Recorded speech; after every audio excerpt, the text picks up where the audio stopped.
Suite à la vidéo précédente, nous allons vous expliquer comment nous avons interprété nos résultats. Donc nos résultats, nous les avons téléversés sur un tableur Excel via la fonction juste ici, sur notre programme LabVIEW.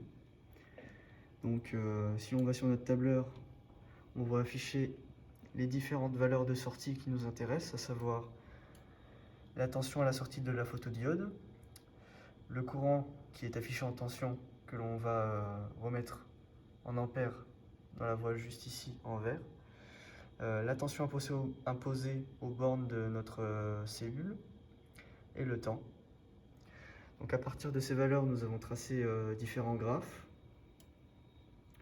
à savoir du coup le courant en fonction du temps, juste ici. Donc on voit que dans la partie de coloration, le courant va augmenter puis diminuer dans la partie de décoloration.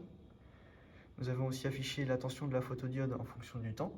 Donc cette dernière va diminuer pendant la période de coloration de notre cellule et puis va réaugmenter pendant la phase de décoloration de notre cellule pour atteindre la valeur initiale. Nous avons aussi affiché la tension appliquée aux bornes de notre cellule en fonction du temps. Donc celle-ci va stagner à un palier de moins 4000 mV, soit moins 4 volts pendant du coup 1 minute 30, puis va passer à 2500 mV pendant 1 minute.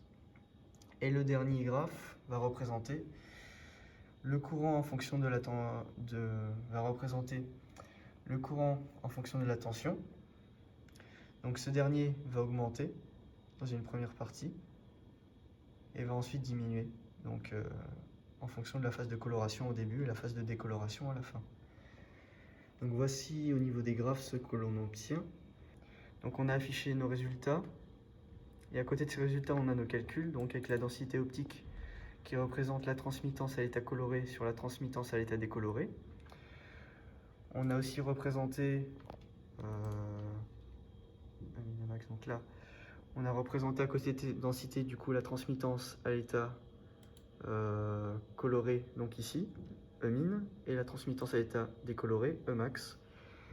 À côté de ces valeurs, on a affiché la somme de la charge. Donc on a fait l'air sous la courbe de notre graphe représentant le courant en fonction du temps. Et nous en avons déduit la quantité d'électrons en effectuant la somme des Q sur la densité optique, qui nous donne une quantité d'électrons de 1,37 × 10-2 mol. Donc voilà en ce qui concerne... De Eli qui a réagi. Oui. Donc on a 1,37 × 10-2 mol d'électrons ou de Eli+, qui a réagi pendant notre réaction. Donc voilà en ce qui concerne l'analyse et le traitement de nos résultats.